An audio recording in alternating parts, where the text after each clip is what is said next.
Good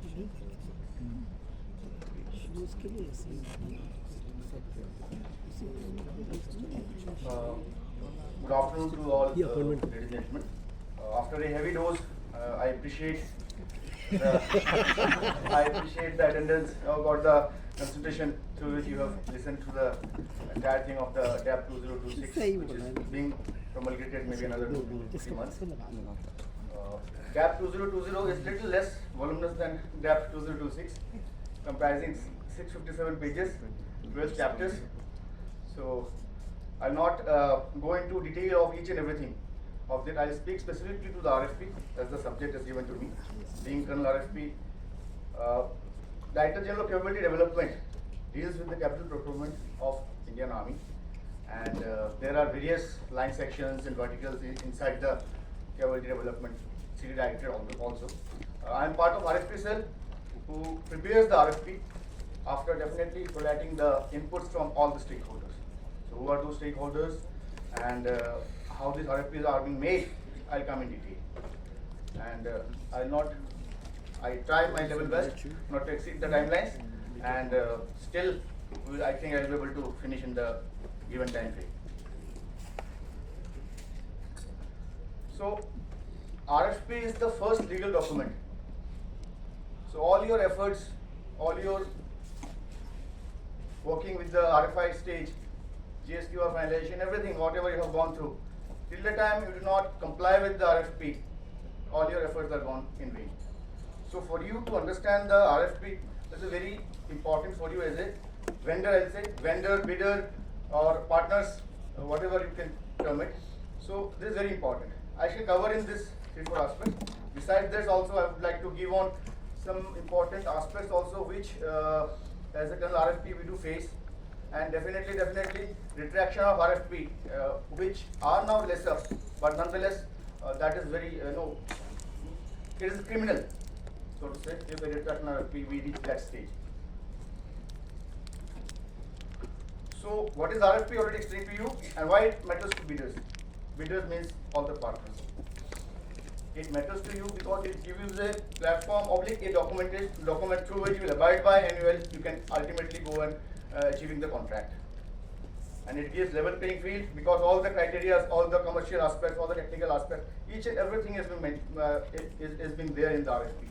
So if you go through the RFP properly, which is there from page number 164 to page number 320 of DAP 2020, so you will get the entire nuance of RFP, how it looks like, and what all things will be there. On case-to-case basis and on category basis, those RFPs may differ. Certain appendices may not be there, but more or so the entire framework of RFP is present there. So RFP clearly conveys to the bidder what exactly we are looking for. Though we are aware from the RFI stage that these are the parameters there, but however there are many commercial clauses, and there are many technical aspects which comes into play, like product support and all, which may not have been discussed during RFI stage and not in that great detail. So going through the RFP, it is very important. It helps vendors to showcase their value, definitely whatever you have built, whatever you made for, so you earn your contract. So it showcase your value. And last but not the least, RFPs can improve chances of getting contract. So there are very many stakeholders in the entire process of RFP. Some of them may not be applicable, again, case-to-case basis. Most important of them, entire thing is the line director. Line director means to say all the, I can say in my project term, user directors or the various arms and services who do require the equipment or the item. So they are the one who initiates the case with the RFI and then subsequently goes. And then core of EME for technical support, sustenance part, definitely they are there. MGS plays a big role, deciding the product support, again part of MGS, and also the delivery schedule, which all depositors to deliver, and payment part, MGS capital budget payment, they are the one, and then post-contract management again is done by MGS. DGQA, HSP of the equipment of Indian Army, they will definitely be there. Indian Air Force and Indian Navy, because RFPs can be services specific, can be Indian Army specific, but then it can be a joint RFP also. If it is a JSQR, we go for joint procurement. DRDOs, definitely if it is a DND case, then DRDO which is into that. Production agency, DPSUs, again they do that. IFA plays a big part in that. They have their concurrence and their comments in each and every stage of RFP is important, and they have been taken cognizance to in various colleges. If it is a delegated case below 300 and below, then IFA Capital Army is the one, and if it is beyond that, then MOD Finance. Accordingly, acquisition wing, MOD acquisition wing, Army, Air Force, Navy, all are having their different acquisition wings. For Army, it is ADG Acquisition Tech Army. So ultimately, the RFP is being rolled out by ADG Acquisition Tech Army if it is Army specific, or if Army is the lead directorate for the issue of this particular RFP. So this, I think all are aware. RFI is the initial start point, kickoff point, wherein we seek from the environment by the line directorate whether a capability exists in you, and then accordingly a GSQR has been formulated, wherein the maximum participation or the maximum kind of competition is being ensured. So this RFI and GSQR being Colonel RFP, I want to highlight very emphatically. Why? Because at this particular juncture in the formulation of RFI, in the inputs given by RFI and formulation of GSQR stage, each and every stage, all the vendors are being interacted with. At pre-RFP stage, myself interact with the vendors. So that is quite a late stage. This is the early stage where we have to catch the early bird. RFI and GSQR is very important. Before formulation of GSQR at RFI stage, if you give false inputs, you say ki I will be able to abide by. But then ultimately, at the later stage, when the RFP, GSQR finalized and RFP being AON been accorded and then RFP rolled out, then there is nothing, and there is no going back. Then only thing available is amendment to the AON, amendment to the GSQR, or retraction to the RFP, and going the entire process, start from the zero. So this is one humble request to all the industry available here, that during RFI you have to be truthful, whatever capability you are having, that is very important. At the end, when we have to withdraw the RFP, it pinches. A lot of efforts have been gone through. In fact, efforts from your end also gone through, but then it is required. A1 and CAT in DGCD takes the A1 for the particular case, and as the ceiling limit, either it is SPB, DPB or DAC will give the A1. 300 crores and below SPB, 300 to 500 DPB, and beyond that it is DAC. I am not giving the full names of this because already you have heard in the previous lecture SPB, DPB and DAC. And post A1 stage, it is RFP and then the processes beyond. So without discussing further, I'll just go to the RFP. Now what is an RFP conveys? RFP is having 4 parts: general characteristics, technical characteristics, commercial characteristics, and bid evaluation and acceptance criteria. So in general thing, it is all your equipments, QRs, quantity, how much to be procured, shelf life, IC content, each and everything whatever I have listed here are there. Warranty, training requirement, category, criteria for vendor selection. Now in criteria for vendor selection, there are financial parameters and there are technical parameters. Financial parameters, there are 4 things: credit rating, insolvency, net worth, and annual average turnover. So their calculation methods, how the net worth is being calculated or the turnover is being calculated, and all those things are given in great detail as part of chapter 2 of that. So as a industry, you have to be aware of this aspect, how your net worth is being calculated. Annual average turnover is, your annual outflow, 30% of the annual outflow. Suppose one product is AON cost is 300 crores and it is to be delivered in over a period of 12 months, over a period of 3 years. So entire amount less taxes will be divided by 3 years, and the amount which comes ballpark figure is the your annual outgo, and then 30% of that will be your average annual turnover. Accordingly, in the net worth, it is the your event cost less the taxes and all. Whatever is the amount, 5% of that will be your net worth. So these are small, very not critical, but yes, you have to be aware of these aspects. Delivery schedule and bid timelines. So all these aspects are given in chapter 1 of the RFP, part 1 of the RFP. Now let's come to the technical part. In technical part, initially all the operational characteristics will be there.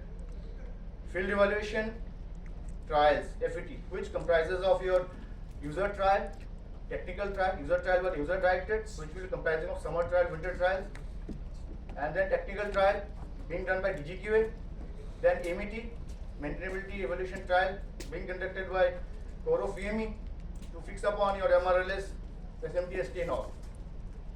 Last but not the least, then EMI, EMC, and all these trials, they are listed in the RFP format. So as per the applicability, that those will be included in the RFP. QA instructions and technical evaluation plan is again a very important aspect where the DGQA pitches in the entire RFP. How DGQA is gonna do the PDI and JRI through a ATP. A draft ATP will be formed part of the RFP. So that ATP needs to be finalized with the DGQA and the vendor, and then accordingly that PDI and JRI. Trial methodology is a very important part, again part of this technical trial, which is a separate appendix to this particular part, which gives broad trial plan of all the GSQRs or the parameters which are there in appendix A of the RFP. So this will give you how DGQ is going to check it. However, this is broad trial plan. Final trial directive will be worked out again with the vendors subsequent to the issue of the RFP. So all these aspects you must be aware, and all the vendors will be communicated, or will be interactions or collegiates will be happening with each and every vendor who are involved in that particular project each and every single time. So from vendor point of view, understanding where the things are there, how the things will roll out, and you have an option to further amplify it or refine it with the DGQA and the line section or CD line section. Those are there with you. LCSC rate contract, if it is part of the particular RFP, or if AON has been taken for LCSC, then it will form part of RFP, otherwise it will not be there. Again, AMC and CMC. In comprehensive warranty, generally we take 2 years of comprehensive warranty, and then followed by 2 years of MRLS. In the product support, there it is EME will dictate you how they are going to sustain that equipment in the RFP. That if it is a O level repair is there, that is field workshop and unit level, and subsequently if it is a D level repair is there, and then lastly I level repair, then D level, that is depot level repair is there. So for each and everything, it will mention how many repair points are there, and the annexure to that particular product support will be the SMTSTs which are required to be given, MRLS which are required to be given, which you may not have interacted before seeing this RFP, because you are now till this particular point, the industry is dealing basically with the GSQ parameters and how we are going to meet that.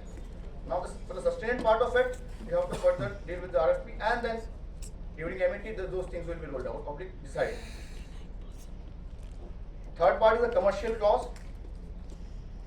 There it is, the payment schedule, Incoterms will be there, delivery schedule, the delivery depots details, in what time frame you have to deliver the equipment to which depot will be mentioned there, and standard conditions of the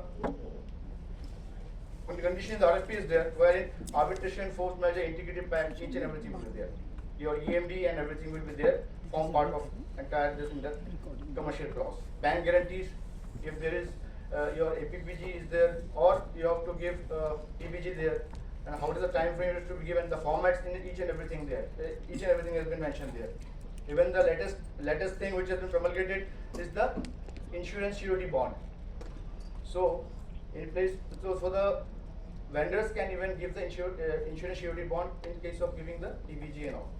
So those aspects are entirely covered in the commercial part of it.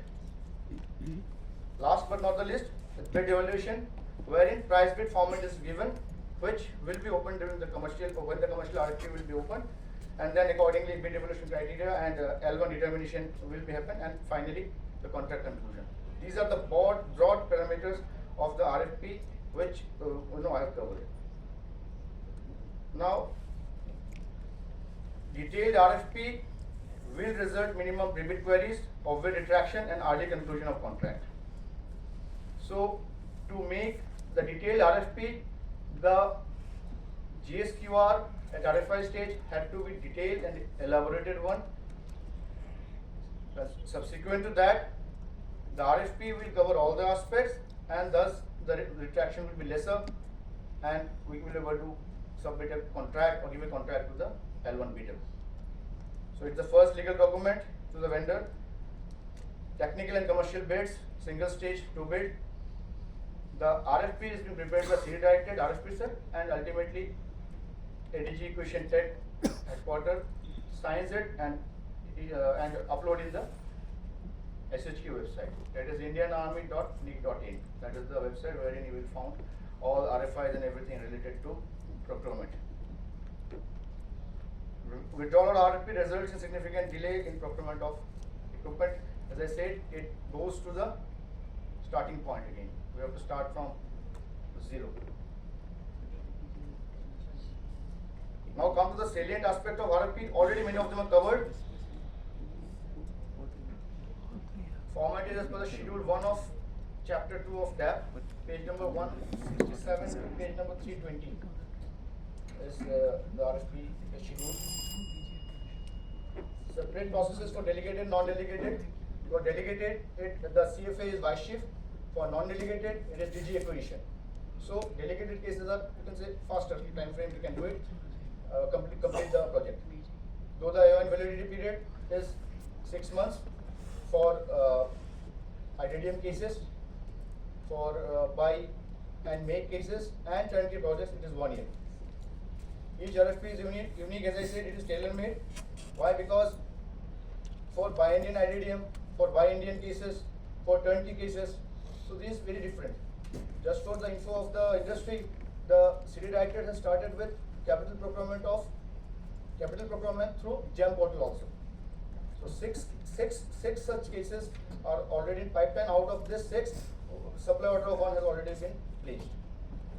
For COTS equipment, capital procurement through GEM is on. There are small cases which are commercially available in the market, will be coming to this GEM route also. Number of collegiate meetings we have to conduct. Getting inputs from all the stakeholders is a task in itself. So number of collegiates, and then we finalize the RFP.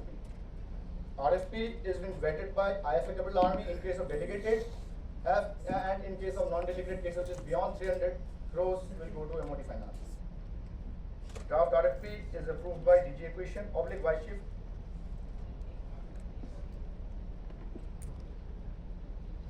Pre-bid meeting is very important, but then pre-bid meeting, the queries has to be minimum so that the things can flow out. Because any amendment to the RFP is again, we can amplify the clauses and everything automatically. But any specific change to GSQR parameters is total no-go. Pre-bid meeting, so at the pre-bid meeting, we can discuss upon and elaborate upon wherever it is feasible and possible. Otherwise, industry has to resolve the issue at GSQR or try to that at RFI stage. Extension of bid submission, it is 2 weeks prior, industry has to inform, the L1 bidder has to inform, and 4 weeks can be given by SHQ and 8 weeks by DG Acquisition. This already we are aware. Now, there are 2 slides, last 2 slides of vendors and the industry are being communicated or are being interacted n number of times, starting from RFI stage. So I have just listed down in 2 slides, and which all paragraphs of DAP 2020 the vendors are being called and interacted. So there is no way when at the RFP stage, when the pre-bid stage, when we come and say the industry say we cannot meet the QR and RFP to be retracted, it is really sad part. It is really sad part. So You can see starting from RFI stage, SQR stage, each and every stage, AON stage, the vendors are being interacted with, their inputs are being taken. Shortlisting of vendor and draft RFP stage, being done RFP, if required one definitely, if required twice or thrice interaction with industry, we are being carrying out for each and every RFP. For the complex cases of turnkey project like 16 ammunition depot and 20 locations, I had almost 5 to 6 iteration with the industry. So we are interacting at each and every stage with the industry. So it's a very humble request. Industry must be transparent and industry must give out their capabilities at the RFI stage itself, so that at later stage we don't end up in withdrawing the RFP or retracting the RFP. With this, I have finished. Sir.